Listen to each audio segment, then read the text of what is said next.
I'm going to get started here, and welcome to everybody. Thanks that you were joining us in the webinar here.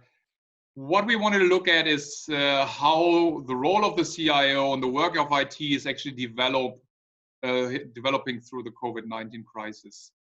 I think all of you have been through the react to the emergency stage in the first 2 weeks, where it was all about stabilizing the core business with some immediate actions, work from home type of efforts.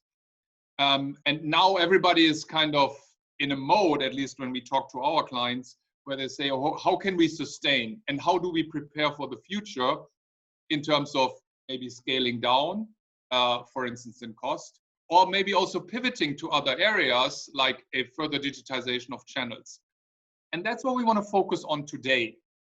Yeah. In the future, you may look out for kind of other webinars we do on the new normal, but today we want to focus on how to manage through the crisis. What do we mean by managing now through the crisis in Horizon 2? It's step one is kind of getting from the firefighting to stable yet reversible initiatives that ensure that what you have initiated in the first 2 weeks is actually working throughout the crisis and beyond. And then slowly move toward, okay, what is coming next? What do we need to do with cost, with people? How do we need to change our channels in the way we approach our customers? We have seen lots of clients who have kind of real criticality on enabling the digital channel because a lot of other channels are not working. The personal channel, of course, not, but also some of the phone channels do not work anymore. So this is what a lot of CIOs right now are facing. And what we want to do today is to define a bit of an agenda to get through this crisis, and then talk about the solutions that we are seeing as McKinsey as part of making these action items and challenges in the agenda work and sustainable for you as a company. And if we move on, here is the list. This is what we are seeing, and we're going to talk about a few of them in more detail in the next 60 minutes. We have 3 categories here. The one is about stabilizing the emergency measures. Everybody has set up remote working capabilities, and it was a bit in a rush, and it might needs to be stabilized and changed. Cybersecurity became a real topic over the last weeks, moving a bit from attacks that with technical attacks to more social engineering. Agile ways of working are really now on the need to be proven right now and need to be changed in order to make it work remotely. And then there's also the question, how do we deal with our vendors? How do we make sure that they deliver throughout the crisis? These are the topics that are more about stabilizing the emergency measures. Then the question, do we need to scale down? Is our business in dire straits, or at least is facing a downturn? And do we need to address cost pressures or redeploy our workforce? And then also, as with always in the IT, there's never just a focus on scaling down. There's always a pivot to new areas of focus in terms of enabling. Here we mostly see, as I said earlier, the online channels need to be hardened in order to address more traffic or more services. And then a lot of companies thinking right now to really enable completely new digitized services to stay close to their customers as part of going through the crisis. So what we want to do is we want to cover a few of those topics throughout the webinar, and we will ask you as a group in a poll that we initiate in a second, which for you are the most important topics here.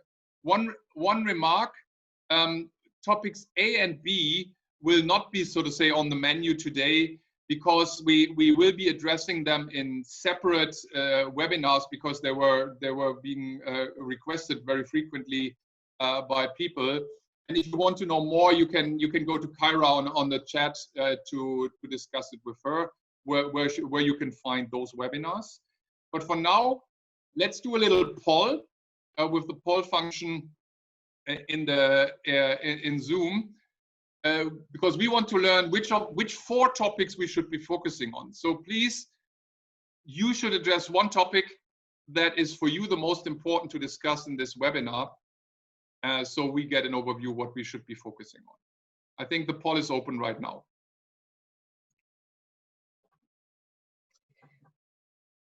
I think it's going to be hard to choose areas of focus, Peter. I have the behind the scenes look, and looks like everything is going to be important, but have a look. Can you see the results? So we've got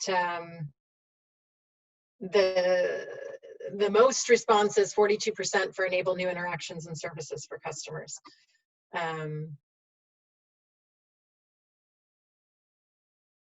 Peter, I think you're on mute. No, I was just writing down which are the ones that are most critical right now. Yeah, so enable new interactions and services for customers, the optimize online channels, creatively adjust ways of working for agile teams, and creatively deploying the IT workforce. Okay, so that is then. With a comment from Tim that he was surprised that cost wasn't close to the top of the list, and I think that may surprise our faculty as well. Well, but I mean, people have their priorities, and I think hopefully the cost pressures don't get to the top of the list in the near future. But then, thanks for the feedback on the poll. We would then be moving into the topics that you mentioned. It's kind of 3, 7, 8, 9. Sorry, 6, 7, 8. 3, 6, 7, 8 on that page that we would be looking at. Then let's jump to adjust ways of working for agile teams. And let's go to the first page there. We would ask you always on that very first page, if you want to annotate topics here or say, this is important, this is critical on the solution side. Yeah, so if you can go up to view options and then click on annotate, and then you should see a stamp feature, so you can just put a check mark if there are solutions that have been particularly meaningful in your organization or that you've tried. Go ahead and share your feedback using the annotation tool. Okay. Then let's get started while you annotate. Why do we believe the topic is of critical importance at the moment? I mean, obviously, agile teams are successful because they are working very close to each other in fast iteration cycles, cross-functional, along a very dynamic logic. In a situation where everybody is working from home, a lot of that dynamic is hard to maintain. Because the clarity in roles is missing, the way to interact are different. So you have to do some adjustments to the way the agile teams are working in order to make them work. In general, I may say that what we have seen at our clients is actually working extremely well to stay in an agile mode of working with some changes. I think the most important changes are listed here, or solutions are listed here on the right side. It deals a bit about structure.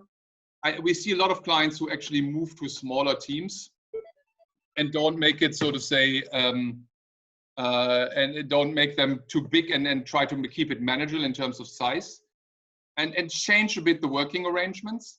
The second thing is dealing with your colleagues needs to be a bit more clear and directive, and re-emphasizing cultural elements is actually quite important, because it is so fluent when you're sitting together, but when you're further apart, you need to invest in those a bit more. On processes, I think the critical topic is here ceremonies that are part of the agile approach, but need to be kind of structured a bit more and re-emphasized a bit more. They get lost sometimes in an agile team room. Here is a bit more emphasis. And then, of course, also the tool part is quite critical. When I look at your annotations, it started a lot with with people, but I see kind of it's spreading now a bit more across all topics. But let's talk through that for a second. Let's go to the next page. Yeah. Here, and I don't want to talk through all of the topics that are here, but rather emphasize a few. You can obviously take this list here as a checklist for yourself and see wherever we are working in Agile, what are we doing, what could work for us. I think what we considered the most critical here in terms of, and that's what we also will be highlighting on the next page, is actually on structure and people. We actually felt that in terms of processing technologies, this is actually rather working flawlessly for most of our clients. Where it's lacking, it's on the structure side, it's on the people side. So it is actually, the first thing is be clearer on roles and responsibilities in the teams, and be also clearer about the types of work that you're doing in the Agile team and the way these types of working need to be supported. Not everything in an Agile team needs to be in one room and is highly interactive, but there is a need for real-time collaboration and you need to support that. But there's also the need to, or the ability to separate standardized individual work that can be separated much better. The second thing that I mentioned earlier is leadership is actually quite critical here. The team lead or the product owner of the Agile team or the Agile coach, depending on who drives it, needs to invest more in providing direction. So what are the targets for today? What do we need? What can we do to energize team? And what do I need to do as a team lead to connect the various dots within the team? And I think these are where we see actually the difference is being made by working Agile remotely. Let's go to some of the highlight topics here. Yeah, I mean, this is very important that it is clear how do you actually structure the Agile team in a smaller cross-functional setting, and at the same time provide a stable backbone that is not changing, that is clear for everybody, and that provides, so to say, the frame of reference in which each of the team members is working. You can think of it like we did here in this type of Lego structure. And what we feel here is that, as I mentioned earlier, smaller teams are working better in a remote setting, and that prioritization together with the team lead is actually more important. What happens on the fly and in close interaction needs more structure here, because what we're seeing is that team members can easily move in different directions if it's not clear what's in the focus for today, because they lack the feedback and they lack some of the interaction that should be there. On the stable backbone side, I think it is most important to have mechanisms to accelerate decisions and synchronize teams. At least 3 or 4 check-ins per day. At least an online Slack channel to actually align quickly across the team could be good mechanisms to make sure that these decision-making processes are being supported. Yeah. So, but the main message is here, the cross-functional team should be smaller and should have a very stable backbone. Next topic. Yeah, and here, the topic of leadership. I think the most important things, as I mentioned earlier, is obviously clear directions and frequent check-ins. But what shouldn't be underestimated is actually caring, and actually, as we frame it here, psychological safety. Yeah, because people will be nervous about what's happening in the crisis, and actually empowering them and shielding them and making sure that things are stable and moving towards the right direction will just require more time. Yeah, it's the social talking between the leaders and the team members needs to be more organized. Let's put it that way. Yeah. So you see here some of the examples of companies who are a bit ahead on that road. And what you see here is the emphasis of higher frequency of interaction and more direct interaction of the leaders with their teams in order to make sure not only they're doing the right thing, but also that they feel acknowledged and motivated, and actually also safe in terms of how the team is moving forward. Yeah. So these would be, in short, the highlights. We are happy to share some more details on this topic with you. I think there are even documents out on McKinsey.com on the topic. I think Kyra was already referring. Yeah, so Peter, on this topic in particular, that remote working webinar that we have, we've run a number of sessions before. I'm sure many of you have attended. I know we have some repeat users. And then we also have one of those coming up on Thursday of this week. So I encourage you, if you want a deep dive in particular on this topic, to register for that webinar. And we will share, following the session, we'll share a number of related readings from that you can dive into, and I've put some in the chat as well. Yeah, okay. So then let's move on to the next topic, redeploy workforce. Somehow I was supposed to do this with Christian, but by selection you've put me on the spot a lot, so I'm also taking that one based on the pre-selection that we have made. Yeah, let's talk about redeployment of workforce. I mean, obviously the crisis redefines a bit the work that the IT department is doing.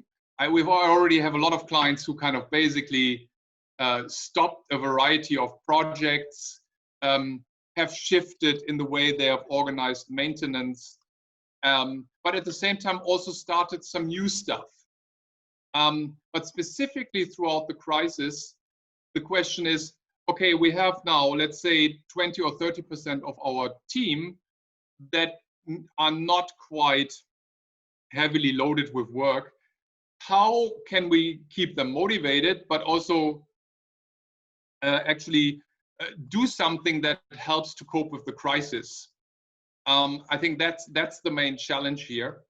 And what we are seeing in terms of solution approaches, that we have that you can look at it by roles, and there's a variety of roles that actually can be redeployed either to other jobs or tasks, or can be redeployed to trainings that they actually should have been doing already for years, and now it's the opportunity to actually do them.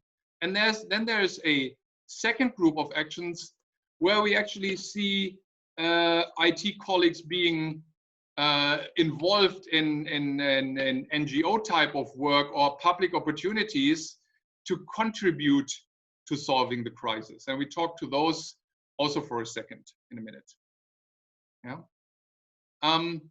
Let's move to next. Yeah.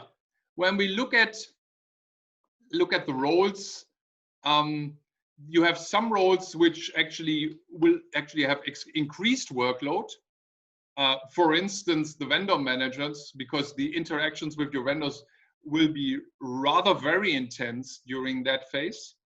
And then you have some capacity that some colleagues that might have decreased capacity. For instance, there might be project managers or technical and business analysts that don't have a job at the moment because the projects have been delayed or deferred for now. And we find this kind of role split actually quite common, with architects being on both sides of the table, of course. Yeah, and therefore you need to see kind of how can you rebalance the workload in the short term, and look at the opportunities that might be there to actually A, keep the people at work and motivated, and B, contribute back. And when we go to the next page, you see that there is a broad variety of opportunities that are there. And I mentioned some of them already. Obviously, there's training. Yeah, people can just stay on the job, stay in their current position, and go on the next level of training, maybe for agile topics, maybe for technology topics, maybe for new management roles that they are aspiring to do. The second thing is then, okay, you will be retasked in the same role. Yeah, you are a software developer, and you just move, and suddenly as the priorities have shifted, you are moved from one project to the other. or you support immediate crisis response measurements out of your current role. That's also very simple still to organize and happens basically by itself. Then there's obviously redeployment within IT, where you could say, okay, some people fell ill, some people need to take care of their children and their family, and therefore there is a gap to be filled within your own organization, and that can be carefully orchestrated and will distribute the workload a bit more evenly amongst people. But also we see that there's a need to actually replace or enhance the capabilities for the vendors, either because you want to kind of reduce cash costs and replace contractors with your own people, or you need to support vendors to adopt to crisis mode. We see this in especially some of the offshore settings, that the collaboration needs to be intensified to make sure that the shift in priorities and the changed mode of operations are being adapted, and that requires some work from in-house people as well. And then there's obviously the question of a new job. And a new job doesn't mean you get hired away, but you completely step out of the IT zone in your company, or you even step out of your company. We have lots of, for instance, IT help desk people who are being redeployed to contact centers. Yeah, we have colleagues that contribute to hackathons, and I come to that in a second, and focus on work for a tracking app or other collaborative technologies that will help managing through the crisis more on a societal basis. Yeah, so there's a broad range of topics that might be applicable here, and you might want to be a bit kind of inventive to make sure that this kind of is being applied in your company as well. Last chart, and that's just the example I think that we have seen here in Germany, that there are kind of initiatives, hackathons here from the German government, which was all about creating applications for people that are in isolation, or for the health sector to manage the crisis. Yeah, and that's happening around SAP, around the government, around Microsoft. So there's a variety of hackathons happening, and actually there's lots of initiatives on all the digitization apps that are being used or should be used to manage the crisis. So this is just a quick run through to the topics here on how to redeploy people. Just checking back, are there any questions from what you're seeing, guys, that I should be addressing right now, or should we wait with questions later? And just a reminder, feel free to submit your questions through the chat, and we can, we can pause as needed to address them.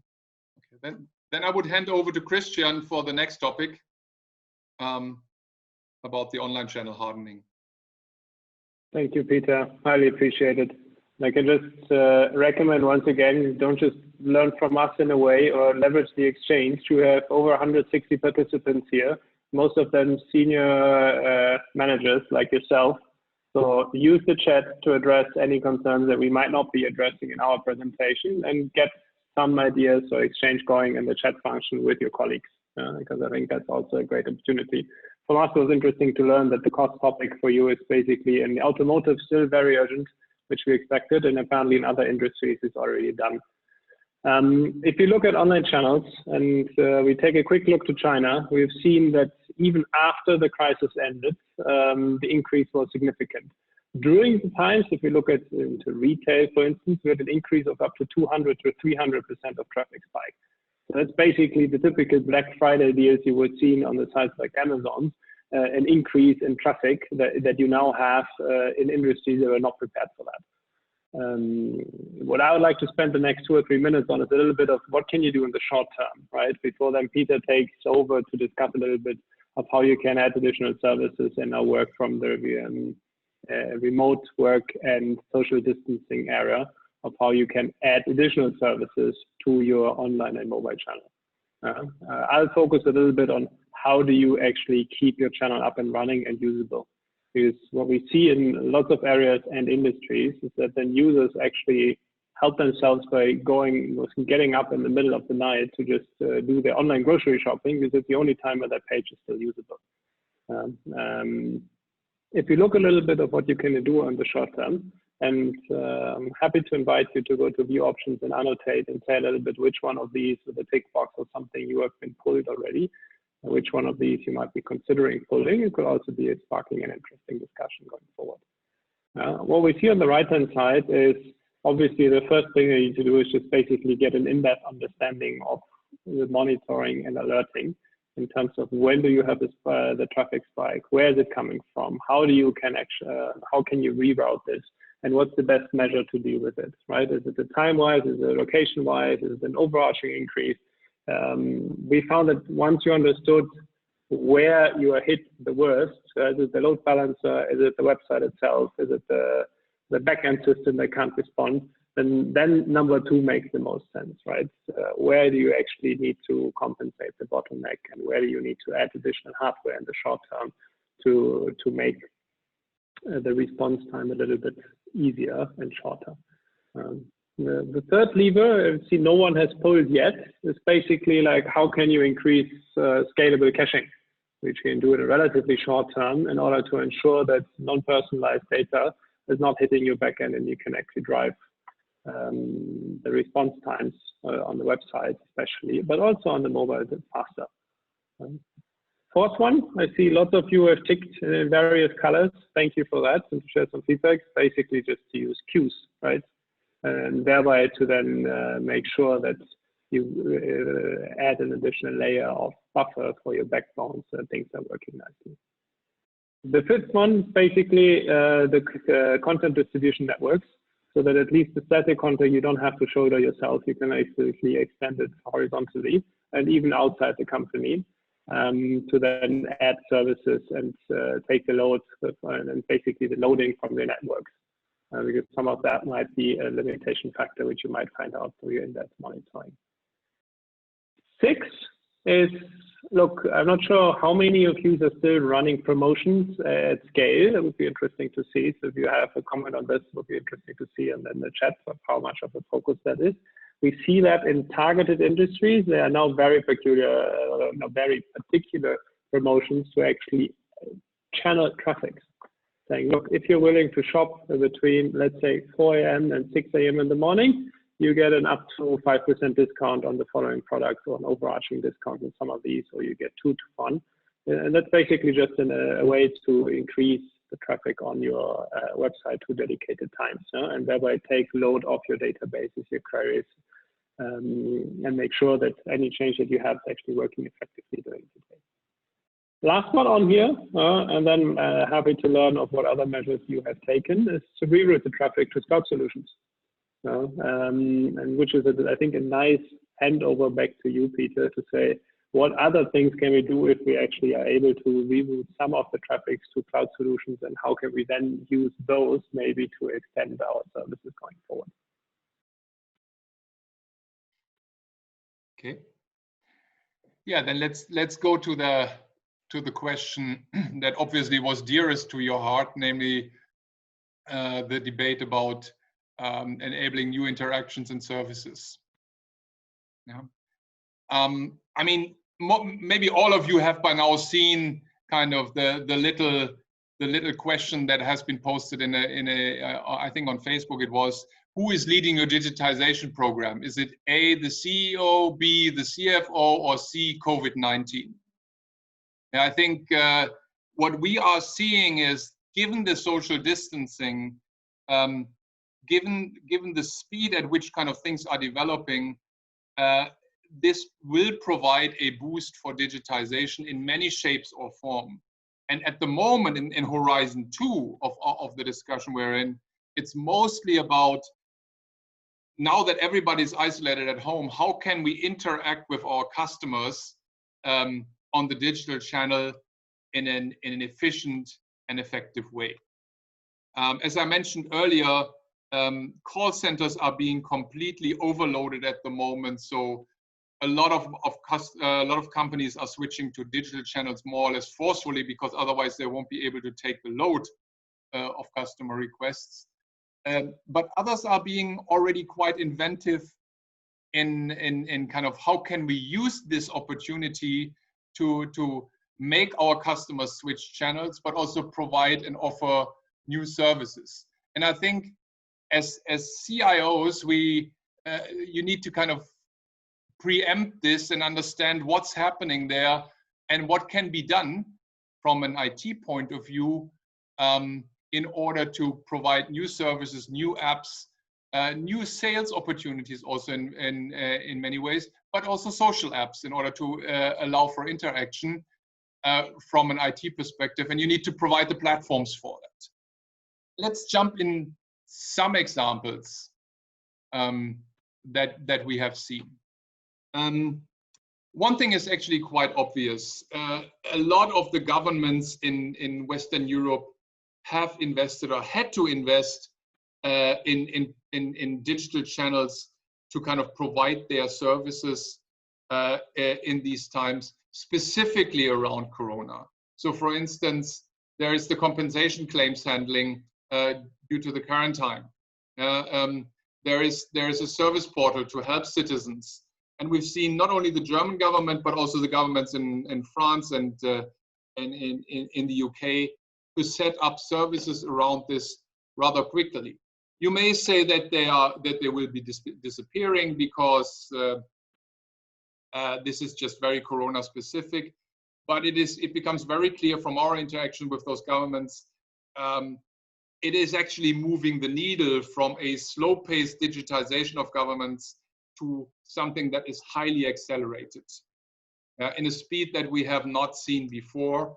So it is just kind of opening, so to say, the box and starting and then accelerating quite quickly in the public sector.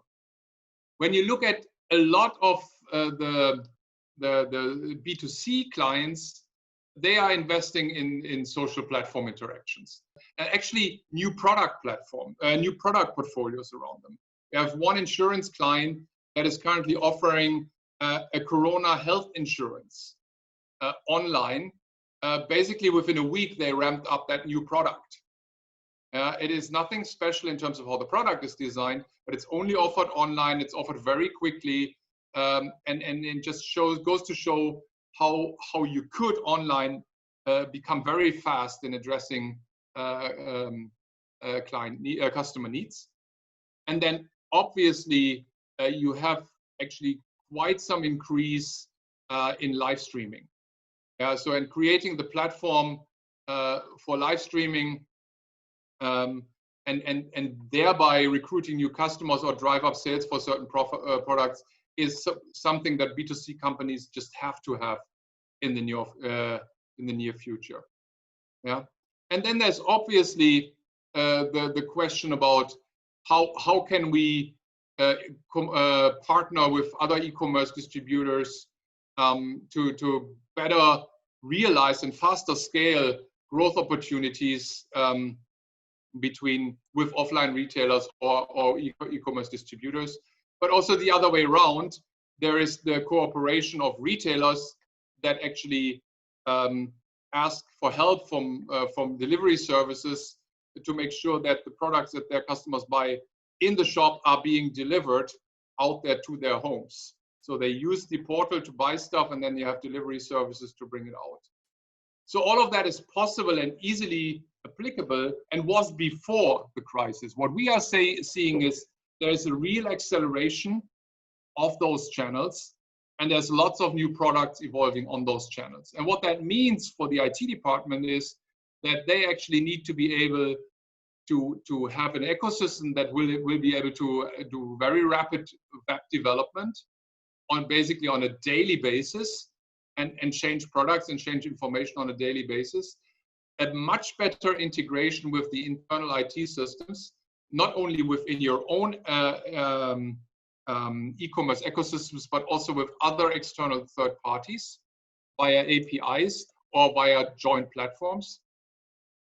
And you also need to maybe adjust some of the internal IT system landscape to onboard new channels and onboard new partners very quickly.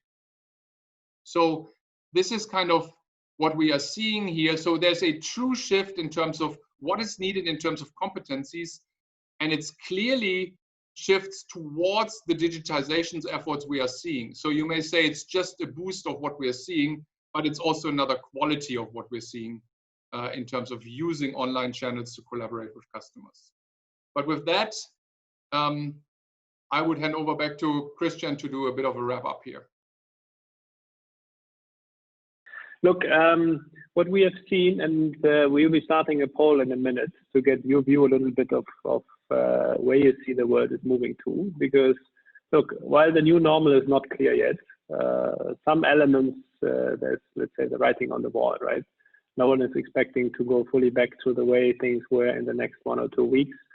So while the new normal is not clear, we'd actually have to start reacting now. Because some of you in the chat already pointed out, if you don't start with flexibilizing your costs, then things will be a little bit harder. So most of you have done this already, right? If you now downshift to adding additional services online, others might have overtaken you and have an advantage on this. So we see lots of these small innovations to see how can you stay relevant and how can you leverage your existing infrastructure to provide additional services. Let me give you one more, and then I'd love to get your view when we go to the poll of what you see as the next relevant features are. We see some banks in Asia have started to provide online shops for their bricks and mortar clients, so that they could stay at least in business in a way that they could offer their services through a simple payment solution to basically the whole web shop, so that the kiosk around the corner would still have a chance to at least get the product to the customers. And I think this is a little bit what we mean with the second statement. This is now your moment. It's probably one of the greatest challenges for all of us, but at the same time, this is a time where you can really make a difference in terms of becoming flexible and how to manage your workforce, how to stay vigilant for your people, how to make sure that they are trained and you're there for them. At the same time, already thinking ahead and seeing what kind of decisions can I take now that enable me to be even stronger going forward. Sebastian, if I could ask you to start the next poll, which is everything around which of these initiatives, if you see here, and please add others in the chat function, to see which of these do you think is the highest priority if you think beyond the next 2 or 3 months, right? What is it that you want to focus on in 6 to 12 months and beyond? And I'm pretty sure this will differ again by industry as well as by state of where your company is.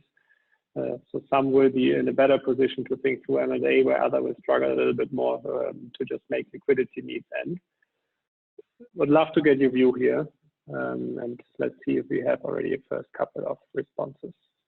I think you see on the score that one of the most relevant, or let's say the top 3 for you is number 1, establishing new digital capabilities. I think we see that in China as well. So if you go there and just see of how many companies now have shifted to offer even more digital channels.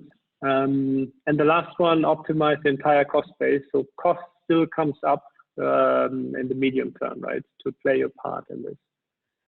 That I would open up to any kind of question you might have, and let's use some time to have a bit of a dialogue. So Christian, I think a question on what are the priorities of companies that are ahead in the pandemic?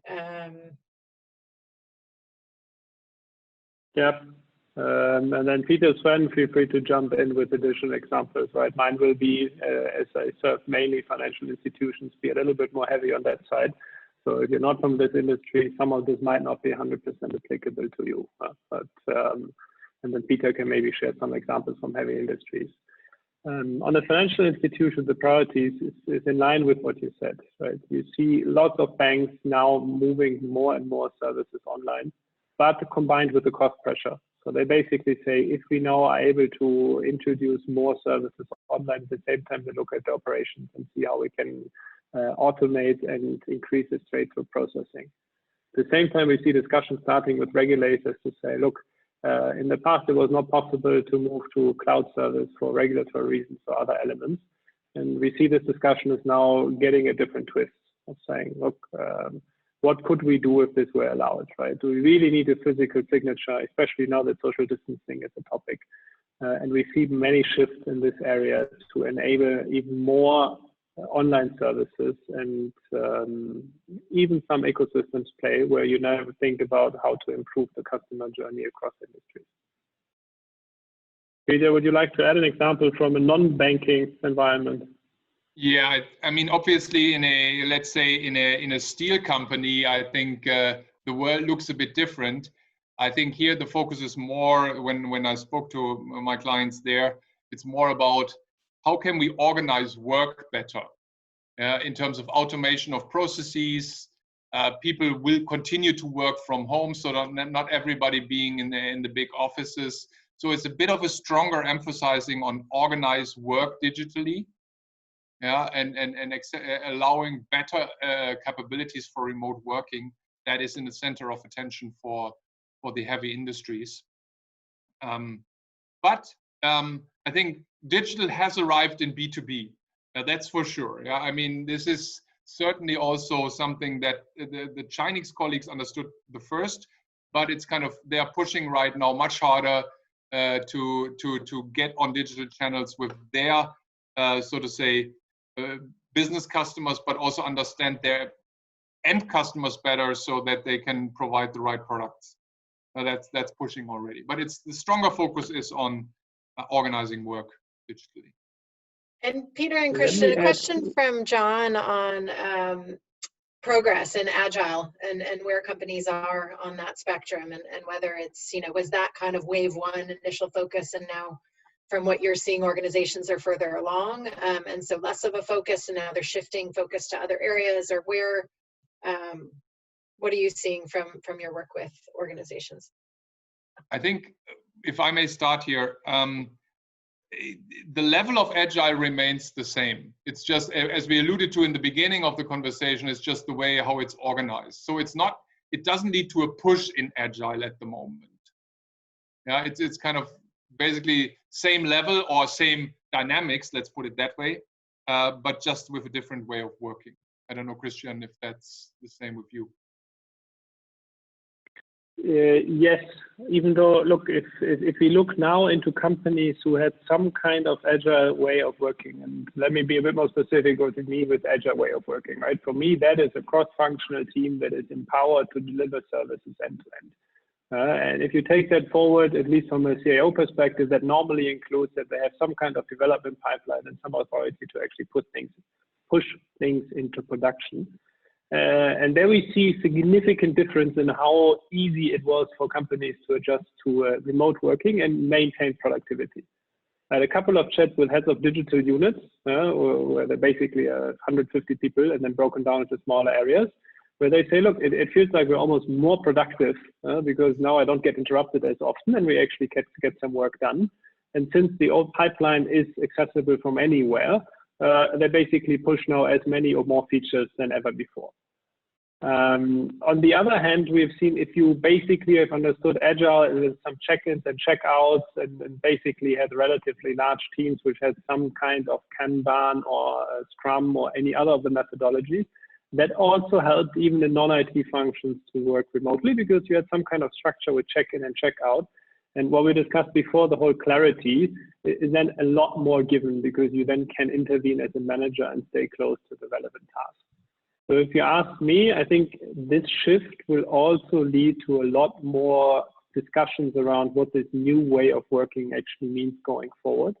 Which areas will continue to work remotely, or not 100%, but let's say 3 out of 5 days in a remote kind of setting. Plus, we've already first discussions with our clients in terms of how can I leverage this to get talent, right? In the Middle East, you have talent, but if you have a global talent pool and you accept that some of these can actually work remotely, you have access to a much larger pool. So that's, I think, a discussion that is just about to start. Yeah, I think there's a few more comments here in the chat. I think, Christian, you just mentioned talent, but I think really people kind of struggling with this speed versus capability, and whether you have the talent and the required talent in the new environment, and how to address that. I know you talked before about hackathons, but any other sort of comments or perspectives to share on that? If I may, I just saw the question and I was a bit smiling, because in a way it's because there is a bit of a shift here, there's also an opportunity to get talent. Yeah, we're seeing a bit of a, I shouldn't say breakdown, but a slowdown in the startup scene. And actually, in the light of the crisis, people become a bit more conservative. So there's especially before the crisis, people would not have worked for a big corporate if they are an agile coach or a designer. I think a lot of them will actually now reconsider and say, I would want to have a safer environment. Yeah. So there's opportunities out there to acquire talent at the moment. Some people will slow down their development because for cost pressures, and they will release talent, either their own or those of contractors. So if you are bold, I think you have lots of opportunities to acquire good talent in the current market. Yeah. So it's just a matter of being bold and saying, no, we can't just kind of reduce 30% cost and not invest in people anymore, but rather make sure you invest into those capabilities that were actually tough to get before, because they will be now a bit easier to get. Let me just add one thing here. I 100% agree with what you said, Peter. We have one saying that we discussed when we discussed how to digitize elements and not, which goes, diamonds are created under pressure. If you take a little bit of a look backwards to the previous crises, from 1930 to 2001 to 2008 and 9, you see that most of them have created fundamental shifts. If you take the last one, Airbnb, Uber, and all the now well-known unicorns were basically the foundation and started around that time frame. So I think that's a little bit the talent discussion to the extreme, right? How can you now take this and get the right people and think through completely new ecosystems that would fundamentally transform the way we have done this business? And I believe that this whole social distancing becoming a new norm, at least until we finally get over COVID-19. There's a significant chance to then work with great-minded people and take a slightly longer view of what you would need to change now. There was also a question about protectionism. And obviously, we are not the right people to talk about, so to say, protectionism of governance and societies. What I can say, though, that is a lot of my clients were taking globalization for granted and basically built their operating model based on the assumption that everything can be global.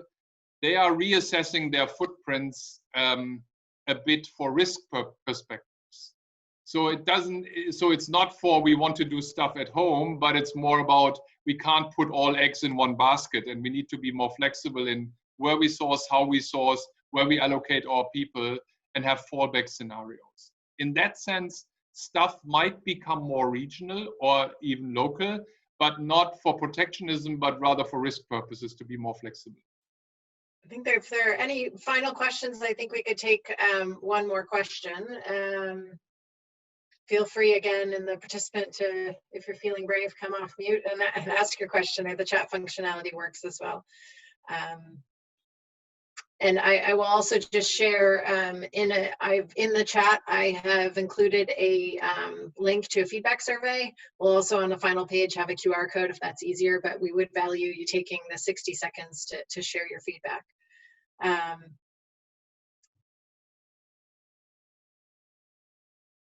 Fabulous, lots of, so Tim, I know you had asked a question in there about the next webinar, so why don't we go to the final slide, Sebastian, that has a link to, that's the URL for where you can find the calendar of webinars on offer, and you can go ahead and self-register there. You also have the QR code there to quickly pull up the feedback survey. There's also the link in the chat. Thank you for your contributions today. Thank you for engaging in the discussion. we hope to see you back again on another virtual exchange. Thank you so much. Thank you very much for joining. Have a wonderful day or night.